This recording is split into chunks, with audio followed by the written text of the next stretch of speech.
It's really getting to know the prospective donor before you get to know their balance sheet. You're either transacting or you're stewarding. Do you want to have a room full of transactions or do you want to have a room full of philanthropists that you're stewarding? And you have to teach donors how to be stewards. They don't often know exactly. So you have to lead them into the pages of that story with you and help them feel a part of it. Not like they just showed up at a party. Confident donors give 5 times more than the average donor. That was just one of the gems that we got out of this episode. Hey, nonprofits, thanks so much for tuning in. Brittany Morrison is a gift to this space. Talk about sponsorships, underwriting, board engagement, committee, all the above. Reach out to Brittany. Keep this conversation going. Her LinkedIn profile is going to be in the show notes. Hope you get a ton out of this episode. I know you will. Do us a favor. Hit that subscribe button like it owes you money, please. Make sure that you share this episode with someone in your network. It would mean the world to us. Appreciate you all so much for tuning in for another Hey Nonprofits episode. This one's with Brittany Morrison. Well, we were just talking in the green room about our last conversation that we had. And we've been wanting to have you back because, of course, you put your best information out for free. Brittany, you have a very unique skill set and, your job as a philanthropic advisor. And I just wanted to I don't think we were on for an hour with our friend Phil last time. And oh my gosh, I just wanted to keep going and get this pod on the books. And so just really, really tickled that you're here. Do me a favor, tell the audience, Brittany, about yourself and the work that you're doing. We'll get into it. Yeah, absolutely. Thanks for having me back. And my name is Brittany Morrison. I am based here in Austin. I have a philanthropic advisory firm called Bespoke Advisory. And that just means I work with generous people who want to give more effectively and find more fulfillment in how they're showing up in the community with their dollars and their time. And I kind of help broker the relationship there for them. So it's a lot of fun. It's so cool. It's such a cool thing, and for the audience, it's the way I hear it, it's you help people with capacity, people with wealth, families, businesses find the right suitors for, for their dollars, right? So there's a tremendous amount of money in the system. Frankly, right now, it's the greatest time ever to be alive, if you ask me. But also there's a tremendous amount of capacity that folks have to give. And just so the audience hears, you help people find organizations for wealthy individuals. Once again, businesses and families. That's amazing. And we're constantly telling folks, especially at events and whatnot, if they work with us, we have to get the right people in the room. I want you to talk to the audience about, and I heard you say this on our previous episode or somewhere, about how attracting donors with capacity, people with capacity, families, businesses, the folks that you work with, how that attracting them can just be a simple mindset shift for the folks listening that are in development, that are, leaders at different organizations. Talk about that mindset and what you look for and what you help your clients find. I have this conversation on a fairly regular basis. There's a really heavy event culture in Austin in the nonprofit sector. Yeah. So, there's no shortage of galas and community events and golf tournaments and pickleball and all the things. And sometimes organizations can just get really focused on who has money that we want to invite. They kind of attach themselves to the capacity. And I think that's a pitfall and a mistake, because really approaching it through the lens of what is it that we want? What kind of relationship do we want to have with that prospective donor? How can we bring them into the fold so that they're connected to the organization and to the mission? How can we uncover donors with capacity that might have aligned values to the programs and services that we provide? Not just who's rich that we want to pursue, but who has capacity and might have a heart for this cause and could be a great champion and ambassador for what we do. And let's find a place for them within the organization if they want it. Some donors, they just want to write checks. Some of them want to be fully anonymous, but some of them want a seat on your board. And, it's really getting to know the prospective donor before you get to know their balance sheet, I think is probably a strong mindset shift, but operating from a scarcity mindset is never going to get you there. Yeah, I want you to double click on that, because I think that there's probably, and you've met quite a few probably organizations like development staff, major gifts, leaders, CEOs, EDs that are scared to talk to people with tremendous wealth. How do you help those organizations get over that, for instance, or how can you help them by explaining it to them on this episode? It's natural to be nervous or uneasy about approaching high net worth, ultra high net worth individuals. But just like anyone, they want their generosity to mean something. And so if Yeah. you can really level set and go table stakes of like getting to know them and recognizing, number one, you're not asking for you, you're asking for the Yeah. organization and for the people you serve, but also you're extending them an invitation, not an obligation. You want them to feel that they are a part of what you're doing, a part of your work. And I always look at it as a storytelling metaphor. You're the protagonist in your story. So you're an advocate or champion of a particular idea or cause. That's what we are as fundraisers. And what we're wanting to do is inspire people to act by connecting with them and jump in the pages with us. Help us co-author the rest of this story and build some happy endings for the people we serve. And the important part there is connecting with them first. You're just never going to motivate anyone to do anything if you can't find a point of connection. And that requires curiosity, time, it requires thoughtfulness, and really really good listening. Yeah. It's funny. You can really take the hooks out with the ask if you do exactly what you said and turn it into an invitation and a conversation. I heard you say thoughtfulness. I think that's hospitality. I think as fundraisers, we're actually in the hospitality business. I think that could be, you don't have to work in a restaurant to be hospitable and thoughtful and make the other person feel good, even if they have tremendous capacity. I think it's, of course, also, they put their pants on one leg at a time or whatever. You know what I mean? Things like that, right? Like, Yeah. but they're very, very, very smart, especially if they evoke the help of someone like yourself about how they give their money away. What are, for the folks listening, what are some major, you mentioned pitfalls, what are some put-offs that you notice with these asks or these, moving too quickly, for instance, maybe not even asking for enough, I don't know, but just some pitfalls that the audience can take with them and put-offs that they could avoid? Could do a whole episode on this. Well, we can. Don't do this. Do this, not that. Yeah. Do this, not that. Yeah. I don't pretend to be like the know-it-all on this topic, but some of the things that have worked for me personally is to center myself or center my organization's mission and story at the heart of what I'm doing. So starting from that space, I think is really important. And oftentimes we're starting from, well, here's what you get if you give. And here's all the benefits, the value we're bringing to you. And that's not quite as compelling as like a story or an example of how someone's gift helps fund and further the mission of the organization. And also being curious about that individual's philanthropic journey. Tell me about the causes you've been involved in. Tell me about your leadership roles. What has that experience been like for you? What are the things that you really liked, the things that hadn't gone well for you? I'd like to understand how we can meet you where you are. And I just think that we jump the gun. We think we know what a donor wants before we've even asked them. And, there's common pitfalls for donors as well when they show up to these conversations. But when we're looking through the nonprofit angle, I think it's oftentimes they can also, like, donors can smell your fear. Like being confident. They smell BS really well. Yeah. Yes. And really just if we come from a donor-centered mindset where we're trying to approach it as though we were the donor, I think that like level sets everything. Like what would be compelling to me? And in different situations, it's appropriate to ask for a specific amount of money. If it's a capital campaign and you want to ask for a $250,000 gift because you've done the homework, you know that they have the capacity to give at that level, shoot for the stars, aim high. But from like a generic fundraising perspective, I often encourage people to leave that open-ended and invite people to join you in supporting this mission by giving something meaningful to them. And what's meaningful to me is going to be different than what's meaningful to you. And if I ask for $25, every dollar counts. $25, like that might not be that meaningful to me, but you've just shot yourself in the foot because you just asked for $25. Totally. I could have given you 250. So it's all situational. But I guess my point in all of that, and then I'll stop, is you can't have one approach to fundraising. It is donor specific.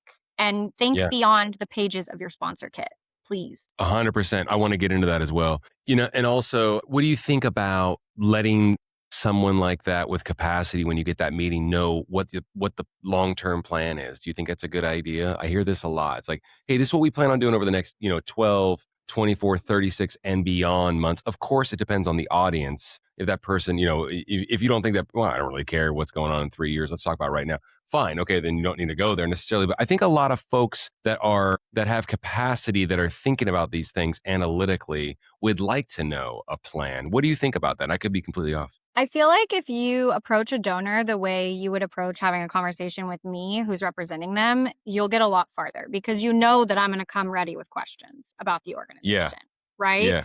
Yeah. So offering that information up proactively, hey, we have a 5-year strategic plan. I'd love to walk you through it and tell you all the exciting things that we're building toward. And also that provides kind of a menu of ways that a donor can participate. Obviously, unrestricted funds are the golden ticket because it allows organizations to use them where they're needed. But you never know what's going to turn a light bulb in a donor's mind when they're being presented a menu of offerings. So saying, oh, you want to open a new hospitality room for people in this hospital. Okay, well, that might be something we'd be interested in doing and have naming rights on. So then suddenly now you have a whole different conversation going. And so by revealing your plans, I do think you are teeing yourself up not only to present them with a menu of offerings, but to also show your stability and your thoughtfulness as an organization, that you're not just living minute to minute in this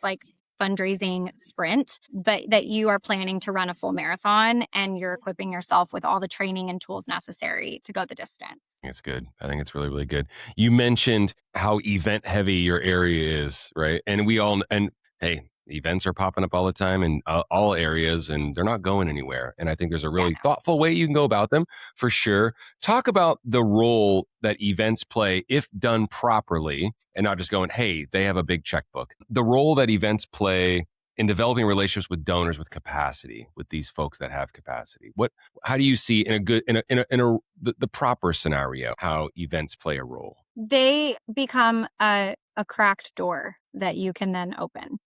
That's kind of how I view it. I think you either leave the door cracked or you try to walk through it. And there's a lot of cracked doors out there, right? Yeah. People who they've kind of opened the door, they've given at an event, they're interested in your mission, and you never go and push the door open and steward that donor or that attendee. So it looks like having a very thoughtful post-event stewardship strategy and really being intentional ahead of the event by looking at your guest list and your table hosts and your sponsors and ensuring that, hey, we know that CEO needs to stop at this table, CDO needs to stop at this table. We need to really be intentional and connect with people at the event because, yes, we can play a video that gets people, connected in the moment. I was just having this conversation this morning with someone. It's like, we don't want the only way people to give to our organization is because they got caught up in one moment.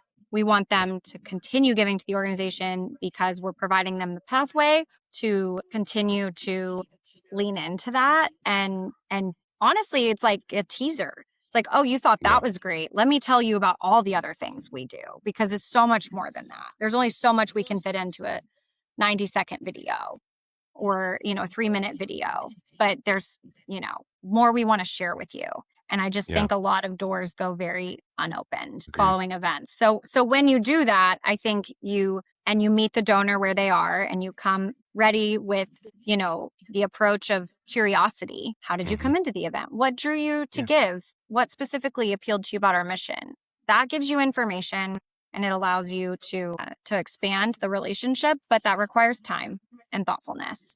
And organizations sometimes are so busy leading up to those events and so busy on the back end, and they're so exhausted that they don't take the time to take a step back before they then keep moving forward onto the next thing. And I feel like that's just a huge missed opportunity for sure. I think it's probably the biggest missed opportunity, and you don't have to agree with me wholeheartedly, but I think there's a giant sprint. I think there's a giant sprint to the end of these events. I will preface this by saying fundraising is not getting easier. However, there's more opportunity, caveat, more opportunity than ever before. And I think it's absolutely critical that it doesn't stop just night of. I think it's vital to your future, as a matter of fact, that you can use the term stewardship. I think it's just gratitude. You know what I mean? It's right. And I'm not putting words in your mouth or disagreeing with you at all by using the term stewardship. No, it's I hate the that word blanket actually. email. But Yeah, no, I think we yeah. are saying the same things. Like, No, we are. I'm joking. you go to an event and you get the email from the Monday after talking about how much was raised. Thank you for your support, blah, blah, blah. Yeah. That's it. That's Yeah. oftentimes all that happens. Yeah. And, to have your board members call donors, especially Yeah. first-time donors from that Yeah. event, write a handwritten thank you note. This is what, it meant to us to have you in the room. We'd love to connect with you. And, Yeah.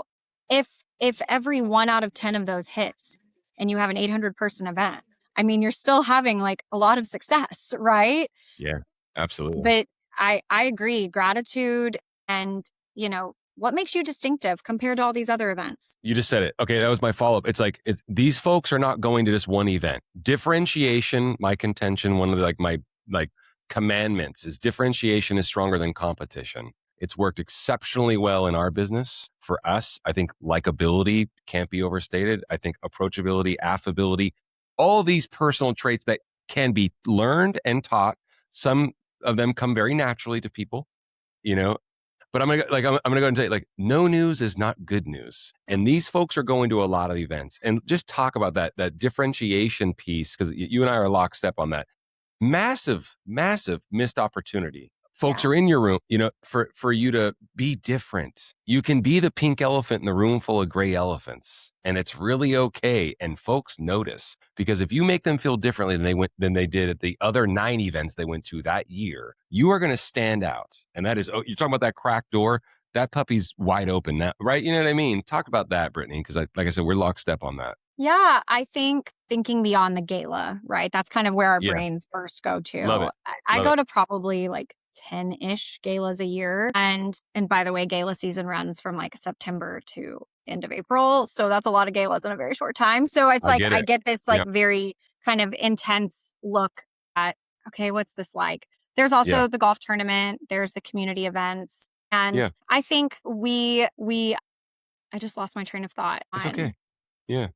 what was your question? We were talking about just no, and it's good. It was more of a point, and I wanted you to just kind of like put an exclamation point on it. It's How did my brain just go differentiation is stronger than Oh, competition. yes. This is You know where I what I was going mean? with that. Like that's what Yes. I think, right? That's my it's like a book, it's in a book that I haven't written yet. I say it so much because I was watched it work in my life. You know what I mean? And I just think that so many nonprofit, because like the other thing, I'll just keep going deeper, but it's like so many organizations like, oh, that's our donor. Oh, well, I saw them at the other event. No. It doesn't work like that. You know what I mean? It's what sets you apart, I guess, right? And so Yeah. many folks just go, and I can't stand this shit. Sorry for swearing. But it's like so many folks go out of office. I'm on vacation the Monday after the event. And I'm sorry, it's getting more difficult. You have to do a better job post event. You have to do a better job night of. It's not a sprint to the end of the night to midnight. I know it's No. hard. I get it, but there's so much opportunity for growth. That's my question. Sorry. No. I That's my statement. literally don't Yeah. know what. I think I started thinking about all these different galas and I was like, wait, what was Yeah. Because I No, went it's to one okay. recently. It was actually Dak Prescott's gala for the Faith Fight Uh-huh. Finish Foundation up in I saw a Dallas. picture of you doing that. Yeah, with Dak Prescott. That's Yeah. cool. Yeah. And I really didn't know what to expect, right? This is a professional athletes foundation, Yeah. I had a certain thought in my mind of like what this is going to be like. And it Yeah. completely like exceeded expectations. Like Mm-hmm. really from like a connection to mission perspective, I thought it was executed very, very well. And I tip my hat to Shannon and the team that he had running that. But, yes, they had a great auction. Yes, they had a surprise musical guest at the end. Like they Yeah. have things that like, certain touches that come with having a professional athlete at the helm of Yeah. your organization. But Yeah. from an everyday perspective, from kind of the grassroots nonprofit lens, yeah, you really need to be thinking like, well, what would make this feel special to our donors from an experiential? What are they going to Mhm. remember most about this event? And I also agree with you wholeheartedly that like the way they will remember their event is based on how you treat them as an attendee of that event, both before, during, and most importantly afterward. Because I was doing some kind of tinkering with a little bit of my other work that I've been spending time on and in fundraising. And I Googled like, what's the definition of donor? Like, how would you define a donor? And it was very the definition really just spoke to transacting. It's Very transactional. clinical. Very clinical. Yeah. Yes, very cold and sterile. And then I said, how would you define philanthropy? And the word stewardship was like all it was really coming up. And so you're either transacting or you're stewarding, right? So do you want to have a room full of transactions or do you want to have a room full of philanthropists that you're stewarding? And you have to teach donors how to be stewards sometimes. They don't often know exactly. So you have to lead them into the pages of that story with you and help them feel really a part of it. Not like they just showed up at a party. Yeah. I love how you said that. You have to train people how to be philanthropists. Mm-hmm. And coach people along. I love it. I love it. And one of the questions that I had for you was, for the folks that are listening, like, I just can't nail it. I cannot find people with capacity. I don't, I give the CEO at the bank buys a table and they send the tellers, and God bless the tellers. My mom was one. You know what I mean? But it's like, it's like eaters and drinkers, not givers. Okay. So for the folks that are listening, they're like, my board won't help me with this, and we can't find the people with capacity. And we know that it's part of like the triumvirate of good events, sponsorships and underwriting, putting the right people in the seat, and then making sure you have the right person on the microphone is what we say. How do you, speaking to the folks that are, at a crossroads or even feel like they're at an impasse with getting the right people in the room, let's talk about specifically about engaging their board and finding those. What would you recommend they start, for instance, and then beyond, whatever you like? This is a conversation I hear often. Same. Yeah. I think really being intentional and thoughtful around your event chairs is also kind of an important exclamation point I would put on this, because event chairs often are taking on that role in order to extend their leadership out into their communities and their networks. So if you have an event where there are no chairs, fine, we can disregard that. But that is one thing, especially for galas and larger scale events, being really clear and upfront with your chairs about what your goals are and the types, being very explicit about the types of people within the community that you love to see in the room, so that they can help go out and make those connections for you, make those introductions. This is all it is introductions, right? It's a big people exercise. You're looking for an open door. And I think, boards are tough. I hear this also often of like, well, so-and-so bought the table and then they sent someone else. It's interesting. I attended a very large gala here in Austin and I sat with the presenting sponsor. He is very, very philanthropic in town, and he had 3 tables. He ended up donating 2 of them back. And then he had 5 of us at his tin top. We were centered in the front of the room. And I ended up telling the chair of the advisory board after the event, number 1, has anyone sent him a thank you note? Mm-hmm. I happen to know this man loves a thank you note. He's old school. Nope. Yeah. We haven't sent him a thank you note. Has anyone contacted him after the event? Nope, we sure haven't. And I was like, well, there's your task number 1. Number 2, you need to offer him different ways his sponsorship can be curated. He doesn't need 3 tables. He doesn't want to spend his time filling 3 tables. He could only fill, like, not only fill. That's a burden. That's a burden for a man like that. Yes. Yeah. And I'm like, have a conversation with him, invite him in and thank him for his support and say, we want to make this meaningful for you. How can we curate a bespoke partnership with you where for the amount you're wanting to give, we can make it work for you. We want to meet you where you are.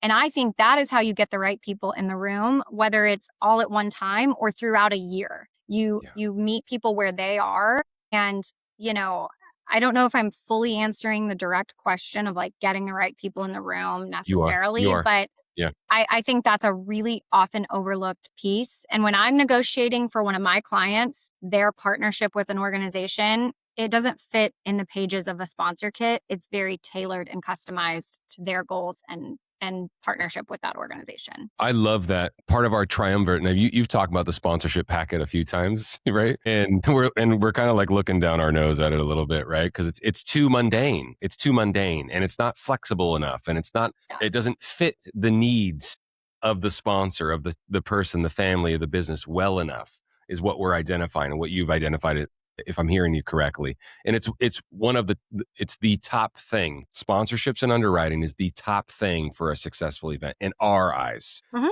Talk about, talk about just being more flexible. It's like, okay, yeah, I mean, you just touched on it with your friend that bought the 3 tables. It's like, okay, I know that's a lot. Yeah, like you said, like what could we do different? Could you underwrite the, and give folks some example. We talk about, like, can he underwrite the AV system?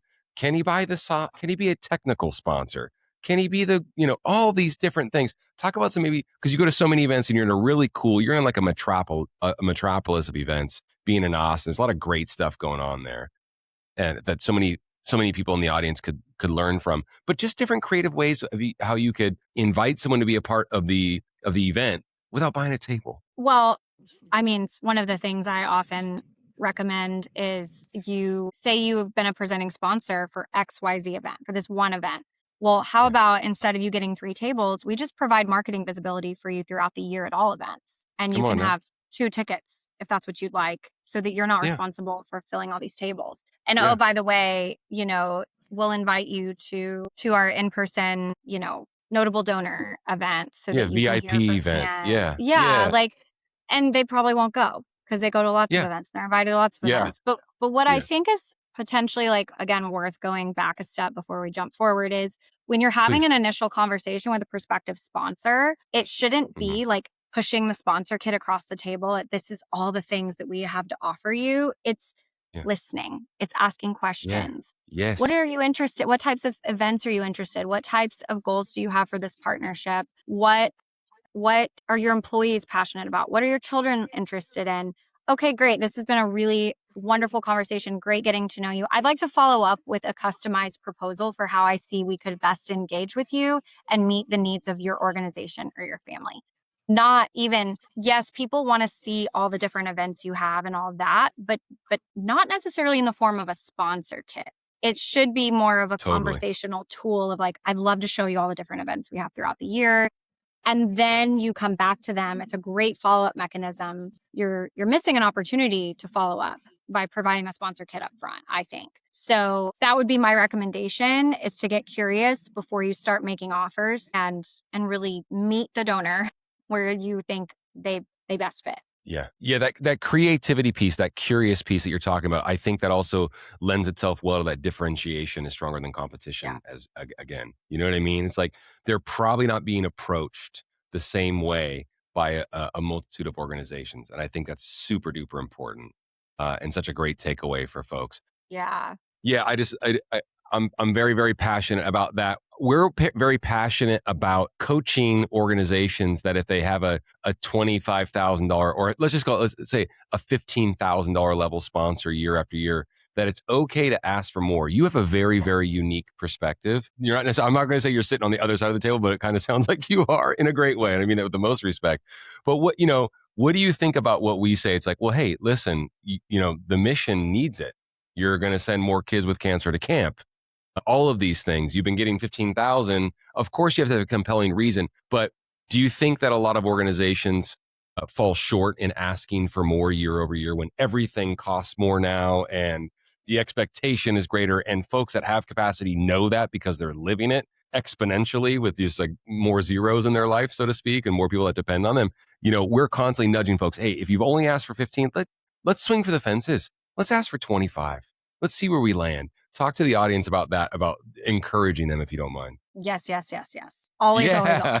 always, always, always. Like, I have so many examples of this, where there was a gala I chaired a couple of years ago. We hadn't raised prices on sponsorships in like over a decade. And the CDO was like really concerned about upsetting long-term donors. And I was like, well, you're missing out. I think you need to try. So I retooled the whole like benefits matrix and everything, added some benefits so that it was more compelling and justified some of the price increase, other than the fact that costs had gone up.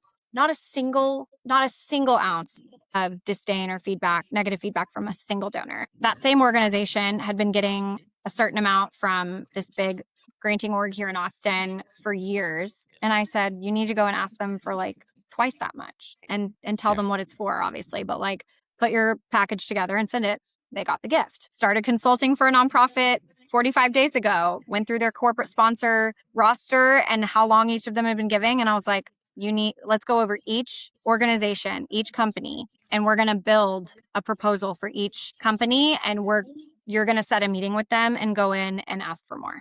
That's like what we're working on right now, is a renewal strategy for all of their corporate partners, renewal and expansion, right, of their capacity to give. So yes, always, because the worst thing they can say is no. You have nothing to lose. And it's not greedy. It's not, because again, you're not asking for yourself. It's not like I get to take home a little more money today because you gave another $5,000 a year. It's really, this is deepening our partnership.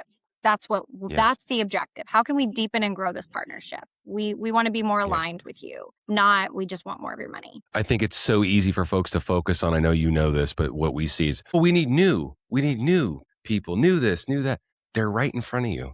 You know what I mean? I met with the board of a local organization that their first seed gift from a foundation, a family foundation, was what got them off the ground.